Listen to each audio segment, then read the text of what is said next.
Assalamualaikum warahmatullahi wabarakatuh. Perkenalkan, kami dari mahasiswa Universitas 11 Maret, Fakultas Keguruan dan Ilmu Pendidikan, Prodi Pendidikan Ekonomi semester 4. Video pembelajaran mata kuliah Etika Bisnis dengan materi Corporate Social Responsibility atau biasa dikatakan CSR. Sebelum membahas secara detail materi Corporate Social Responsibility atau CSR, terlebih dahulu kita samakan persepsi awal tentang konsep etika bisnis.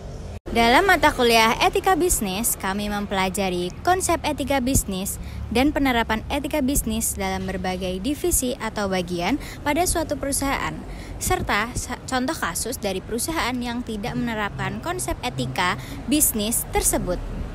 Selanjutnya, etika berasal dari kata Yunani ethos yang dalam bentuk jamaknya ta-eta berarti adat istiadat atau kebiasaan. Arti etika adalah sebuah suatu di mana dan bagaimana cabang utama filsafat yang mempelajari nilai atau kualitas yang menjadi studi mengenai standar dan penilaian moral.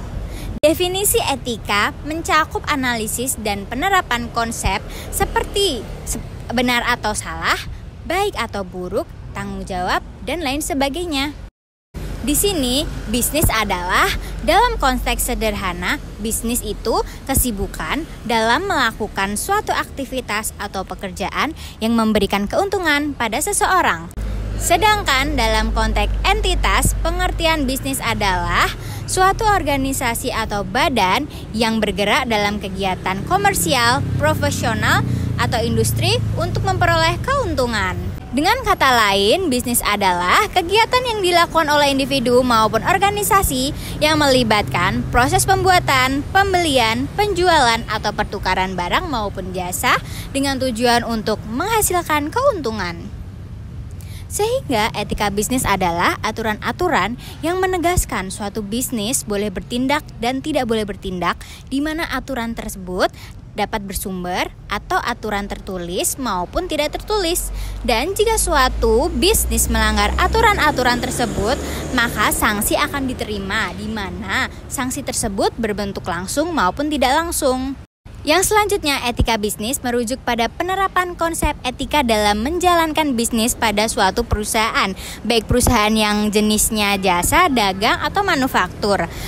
Ketiga jenis perusahaan tersebut dalam menjalankan operasional perusahaan secara internal, perusahaan tentu saja didukung oleh divisi atau bagian yang sesuai dengan kebutuhan. Perusahaan yang antara lain seperti divisi SDM, pemasaran, produksi, keuangan, dan seterusnya. Selain divisi internal di dalam perusahaan, dapat menjalankan operasional perusahaan juga harus memperhatikan relasi dengan pihak eksternal perusahaan yang antara lain seperti memperhatikan kondisi fisik lingkungan di wilayah perusahaan tersebut dan melakukan corporate social responsibility. Nah, maka dari itu, kelompok kami akan membahas secara detail terkait etika bisnis secara internal maupun eksternal perusahaan, yaitu materi Corporate Social Responsibility atau dikatakan CSR. Nah, untuk inti materi, yang pertama ada materi Corporate Social Responsibility atau CSR yang akan kami bahas mencakup yang pertama yaitu konsep materi Corporate Social Responsibility. Nah, yang pertama yaitu definisi CSR adalah komitmen perusahaan untuk berkontribusi dalam pengembangan ekonomi yang berkelanjutan dengan memperhatikan tanggung jawab sosial perusahaan dan menitikberatkan pada keseimbangan antara perhatian terhadap aspek ekonomis, sosial, dan lingkungan. Nah, yang kedua adalah prinsip CSR, yaitu konsep triple bottom line atau 3P, Profit, People, Planet, yang dikemukakan oleh John Elkington menjadi terobosan besar dalam dunia CSR. Dalam konsep tersebut, jika perusahaan ingin sustain, maka perusahaan perlu memperhatikan 3P, yakni bukan hanya profit yang menjadi tujuan, namun juga harus memberikan kontribusi positif kepada masyarakat dan ikut aktif dalam menjaga kelestarian lingkungan atau planet. Nah, yang ketiga ada indikator CSR.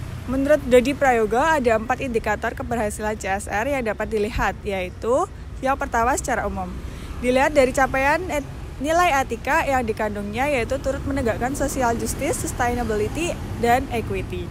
Kemudian yang kedua, secara sosial. Keberhasilan CSR dilihat dari nilai tinggi rendahnya legitimasi sosial korporasi di hadapan stakeholder sosialnya. Kemudian yang ketiga, secara bisnis. Keberhasilan ini dinilai dengan meningkatnya nilai saham akibat peningkatan corporate social image. Nah, yang keempat yaitu secara teknis. Keberhasilan ini dilihat dari capaian program hasil evaluasi teknis lapangan. Nah, dari keempat indikator tersebut, dalam realitanya kita dapat melihat indikator tersebut lebih baik lagi dan disesuaikan dengan bentuk bisnis yang dijalankan oleh korporasi tersebut. Seperti bisnis pengembangan, tekstil, telekomunikasi, pertambangan, entertainment, dan sebagainya. Kemudian yang materi kedua ada penerapan CSR. Menurut Saidi dan Abidin, itu sedikitnya ada 4 model pola CSR yang umumnya diterapkan di Indonesia. Yang pertama yaitu keterlibatan langsung. Kemudian ada yang melalui yayasan atau organisasi sosial perusahaan, dan kemudian ada yang bermitra dengan pihak lain, dan ada yang mendukung atau bergabung dalam konsorsium. Nah, kemudian materi yang keempat yaitu CSR dan pembangunan ekonomi. CSR dikaji memiliki hubungan yang erat dalam mendorong terciptanya pembangunan ekonomi yang sustainable. Menurut Diah Pitaloka, bahwa terdapat 3 pilar untuk merangsang pertumbuhan CSR yang mampu mendorong pembangunan ekonomi berkelanjutan. Yang pertama yaitu dengan mencari bentuk CSR yang efektif untuk mencapai tujuan yang diharapkan dengan memperhatikan unsur lokalitas. Nah, kemudian yang kedua itu mengkalkulasi kapasitas sumber daya manusia dan institusi untuk merangsang pelaksanaan CSR. Kemudian yang ketiga ada peraturan serta kode etik dalam dunia usaha. Nah, selama ini memang pembangunan dalam usaha memberikan kesejahteraan pada masyarakat menjadi beban pemerintah. Namun konsep ini tepat jika negara menganut sistem sosialis. Nah, dalam hal ini Indonesia tidak menganut secara utuh sistem sosialis, sehingga sektor swasta memiliki peran penting dalam usaha mempercepat penciptaan kesejahteraan tersebut. Sebagaimana dijelaskan oleh Hairil, bahwa kini dunia usaha tidak lagi hanya memperhatikan catatan keuangan perusahaan semata atau single bottom line, melainkan sudah meliputi keuangan, sosial, dan aspek lingkungan, biasa disebut dengan triple bottom line.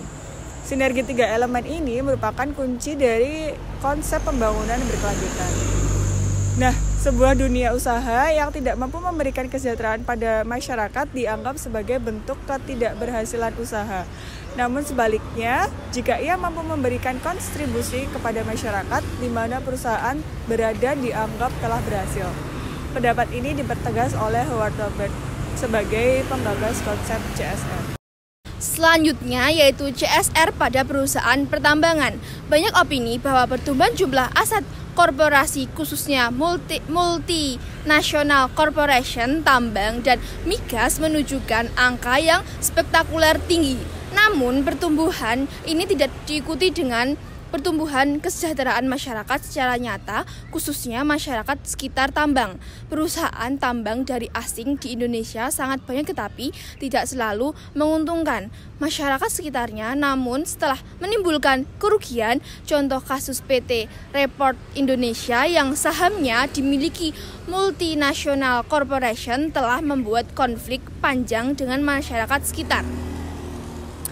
Karena masyarakat tak merasa dapat keuntungan meskipun dana CSR disediakan, akan tetapi jumlahnya dianggap sedikit dan belum mencukupi sebagaimana layaknya untuk ukuran perusahaan multinasional. Contoh kasus yaitu PT Tambang Samudra. PT Tambang Samudra adalah sebuah perusahaan pertambangan emas yang berkantor pusat di Jakarta dan telah melakukan operasi penggalian emas di pedalaman Aceh. Perusahaan telah beroperasi selama 6 tahun dan telah menunjukkan kondisi perolahan keuntungan yang terus meningkat. Dalam kontrak kerja yang ditandatangani antara pemilik PT Tambang Samudra dengan pemerintah daerah Provinsi Aceh, disepakati bahwa 40% karyawan yang bekerja dan harus ditempatkan penduduk asli yang berasal dari Aceh, khususnya masyarakat sekitar peroperasian perusahaan. Namun, bagi pihak manajemen perusahaan, kualitas pendidikan masyarakat di sekitar keberadaan tambang tersebut dianggap pendidikannya kurang memadai atau kemampuan akademiknya belum cukup untuk bisa bekerja sebagai pegawai PT Tambang Samudra. Sementara selama ini sudah sudah jumlah pegawai yang berasal dari masyarakat sekitar baru tercapai 15%. Artinya masih 25% lagi belum mempergunakan tenaga lokal. Nah, kondisi ini telah menimbulkan protes dari masyarakat sekeliling. Apabila masyarakat dari mereka yang berstatus pekerja lepas, artinya belum memiliki pekerjaan tetap, kondisi ini semakin diperparah ketika beberapa waktu lalu terjadi demonstrasi yang menyebabkan terbakarnya mobil keruk dan rusaknya pagar pintu masuk perusahaan. Nah, persoalan ini sudah sampai ke kantor pusat yang berada di Jakarta. Artinya pembicaraan mulai serius dilakukan. Nah, terkait permasalahan ini terdapatlah solusi, yaitu adapun solusinya yang dapat diberikan pada kasus ini adalah sebaiknya pihak public relation dari PT Tambang Samudra melakukan research dan kajian secara komprehensif untuk mengetahui duduk permasalahan secara detail, terutama dengan melihatnya dari dua sisi, yaitu pihak manajemen perusahaan dan masyarakat. Maka diharapkan kesimpulan dan solusi dapat diberikan secara sangat aspiratif. Pada prinsipnya, pihak manajemen PT Tambang Samudra bertanggung jawab untuk mewujudkan kesepakatan menerima 40% bahwa yang berasal dari masyarakat sekitar keberadaan perusahaan. Jika alasan tidak bisa diterima seluruhnya karena kompetensi akademik mereka yang masih rendah, maka sudah menjadi kewajiban pihak manajemen perusahaan untuk mendidik atau memberikan pelatihan kepada setiap masyarakat yang nantinya akan diangkat menjadi calon pegawai di PT Tambang Samudra tersebut. Lebih jauhnya lagi, pihak manajemen perusahaan juga bisa memberikan pendidikan beasiswa kepada anak-anak yang berada di kawasan Aceh pedalaman tersebut untuk sekolah hingga ke jenjang universitas. Dan selanjutnya mereka diberikan kontrak jika selesai kuliahnya nanti untuk mengabdi dirinya pada perusahaan PT Tambang Samudra. Dana untuk membiayai semua ini bisa diambil dari dana CSR, teralokasi atau dianggarkan untuk kepentingan CSR perusahaan.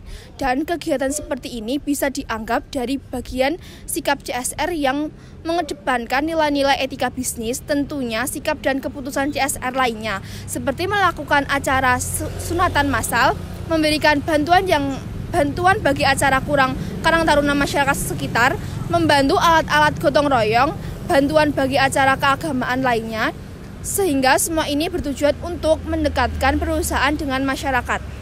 Demikian penjelasan kelompok kami atas materi Corporate Social Responsibility atau CSR. Nah, semoga penjelasan kami dapat menjadi referensi dan wawasan dalam memahami etika bisnis dan penerapan serta analisis kasus dan solusinya. Demikian video pembelajaran ini. Jika ada kritik, saran maupun penjelasan lainnya yang perlu ditambahkan, silahkan menuliskan di kolom komentar pada menu komen di bawah ini. Wassalamualaikum warahmatullahi wabarakatuh.